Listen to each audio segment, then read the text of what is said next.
¿Cuántos de nosotros muchas veces empezamos a comprender las escrituras, empezamos a comprender las enseñanzas de la iglesia a raíz de que aceptamos a Jesús como el Señor de nuestra vida?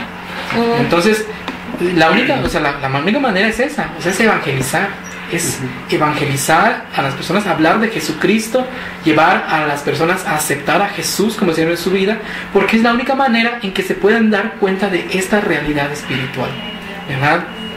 Y a veces yo pienso que nos rajamos la cabeza tratando de buscar soluciones, ¿verdad? Pero es que la solución el mismo Señor nos la da en el Evangelio, ¿verdad? O sea, evangelizar, llevarlo a Él, anunciar su palabra, llevar a las personas a que acepten a Jesús como Señor de su vida, y es el único modo en que se puede abrir nuestra mente a toda esta realidad espiritual, que la podemos comprender y la podemos aceptar también, ¿verdad? Y que luego lo vamos a ir como rechazando, ¿no? Exacto. Mira, aquí hay, está conectado Google Book. Es que por más que insistimos en que se pongan nombres normales, no lo hacen. Pero la culpa no la tienen ellos, la culpa la tienen los papás. A la hora de bautizarlos, ¿por qué no le ponen un nombre bonito? Pero yo le puse mucha atención, dije, ay, va a decir algo así como que llegador, ¿no? Dice, me gustaría que nos dijeran algunos cantantes o grupos que no conviene escuchar por sus mensajes o por su contenido. Híjoles. Dice que está demasiado amplio, ¿no? Sí. Bueno, yo creo que así como decir nombres, pues no es tanto, más bien es el contenido. Yo creo que lo que decía Juanjo es muy cierto. Amigo, amiga, que hace esta pregunta, si tú estás en un ambiente de oración, de comunión con la iglesia, de recibir los sacramentos, la Eucaristía, la confesión, y aunado a esto escuchando música que te lleva a Dios, preferentemente católica, por cierto, yo creo que cuando tú escuchas música que está al margen de lo que Dios quiere, tu espíritu inmediatamente lo capta, como decía Juanjo, ¿verdad? Tu espíritu lo rechaza. A mí me ha pasado, ¿verdad? Yo escucho algo y digo, es claro y mejor, pues obviamente no escucharlo. Decir nombres de artistas, pues no creo que sea lo más correcto, pero sí hay canciones que hablan de adulterio. La mayoría de las canciones que yo escucho, que he escuchado en el radio, que escuchan algunos compañeros, pues no hablan del matrimonio, ¿verdad? Hablan de relaciones interpersonales, pero no sexuales, pero no hablan del matrimonio. Por el contrario, hablan de adulterio, hablan de violencia, de emborracharse, que la de bucanitas con el sellito rojo, y todas esas cosas obviamente no son de escucharse, ¿verdad? Sí. No sé qué opinas tú, Chío, Juanjo, no sé. Sí. Bueno, exacto, hablábamos de esa música que está totalmente a la expectativa, que es la música inmoral, que nos comentaba Javi. Yo creo que para eso, pues no hay como mencionar, ¿no? Decíamos, analizar todo lo demás que conlleva ese artista, sus símbolos, sus signos. Hablábamos de, como tú decías, de la música de rock, que acompañado viene de la lengua así, como los Rolling Stones, las manos de cuernitos, etcétera. Todo eso te puede evocar, pero entonces, ¿qué tienes que hacer? Estar muy alerta, no dejarte sumergirte tan pronto. Y por ejemplo, yo voy a decir un ejemplo que en lo personal a mí me sucedió, de algo de la música que no me ayudaba. Por ahí en un break en una ocasión Gil y yo de novios nos dimos un espacio, ¿no? Para discernir, para hablar. No te estoy quemando, mi amor. Estoy hablando de mi situación personal. No te estoy quemando, pero cabe aclarar que fue tu culpa. Pero si yo les contara. Bueno, no les pasamos. El próximo programa, chavos. No, más que nada, por ejemplo, en ese tiempo estaba muy de moda un Playa Limbo, y estaba una de No puedo volar si no es. Y a mí antes de que eso, a mí me encantaba esa canción porque me gustaba la melodía, como decía Juanjo. Pero en ese momento de mi vida dije, ¿qué estoy escuchando? O sea, no puedo volar, no puedo respirar, me siento morir. Dije, ¿saben qué? Adiós, casi creo que de verdad a mí en ese momento se me venían imágenes de chavas escuchando esa canción y de verdad suicidándose por algún evento. No sé si fue un mensaje de Dios o qué, pero yo lo sentí así y dije, ¿sabes qué? No. Entonces yo creo que uno tiene que estar a la expectativa de qué te está transmitiendo esa música. Y no quiero precisamente decir que Playa Limbo es satánica y que tiene propiamente el mensaje satánico hacia flor de piel, pero si su mensaje no es moral y no te ayuda espiritualmente. Sí, quisiera mencionar una cita bíblica de la carta a los Romanos 10, capítulo 10. En el capítulo 10, en el versículo, de los versículos 9 al 10, San Pablo nos habla de la necesidad de hacer de Jesús el Señor de nuestra vida. E inmediatamente, después ya en el versículo 11, San Pablo dice, porque dice la Escritura, todo el que crea en Él no será confundido.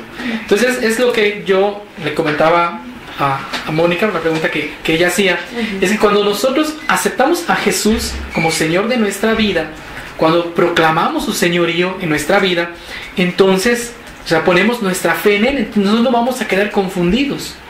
Es el modo en que nosotros aprendemos a discernir qué debo escuchar, o sea, qué debo permitir en mi vida. Es como el pecado, ¿verdad? O sea, cuando yo acepto a Jesús como Señor de mi vida, yo ya sé que hay cosas que no debo permitirme como hijo de Dios, ¿verdad? Y pasa lo mismo en el ambiente de la música. Hay cosas, o sea, acepto a Jesús como Señor de mi vida y entonces eso mismo me va dando luz para determinar qué tipo de música puedo aceptar, qué es lo que debo rechazar, ¿verdad? Y yo sí quiero dejar en claro que no estamos diciendo o estamos prohibiendo escuchar música secular, ¿verdad? O sea, sino más bien estar alertas, ¿verdad? O sea, discernir qué es lo que escucho, qué es lo que permito que entre en mi vida, qué es lo que permito que toque mi espíritu, ¿verdad? Es eso. Yo pienso que eso es algo bien importante y todo depende también de en qué grado Jesús es Señor de mi vida. Fíjate que mencionábamos hace un instante que la solución más acertada es la evangelización, pero también, no sé si exista la palabra, pero anti-evangelizar, o sea, como alejarte de la palabra de Dios, de la verdad que Jesús nos da, porque encontré en esta investigación que hicimos un fragmento de la biografía de Ozzy Osbourne. Este señor era parte del grupo Black Sabbath. Desde ahí. Entonces dice, la compañía de grabación escogió poner una cruz al revés en la portada del álbum, y así las personas prontamente asociarían a la banda con el satanismo. La banda no quiso saber nada de poner ese símbolo, sin embargo, reconocieron ante la compañía de grabación que era un método de comercialización y mercadotecnia muy acertado. Entonces, con esto quiero resaltar que quizás los cantantes, los involucrados en la banda, tal vez, ¿verdad? Es una suposición que ahorita surgió. Ni enterados estaban de lo que estaban plasmando en sus canciones, en sus portadas, en sus letras. Pero sin embargo, pues estar en contacto con todo esto, todos sabemos pues la forma de morir de estas personas, que fue algo en situaciones extrañas y muy crueles. Entonces, de este modo, yo les comparto rapidito, bueno, a mí me gusta mucho la música. No toco ni canto nada, pero me gusta escucharla, ¿no? Igual.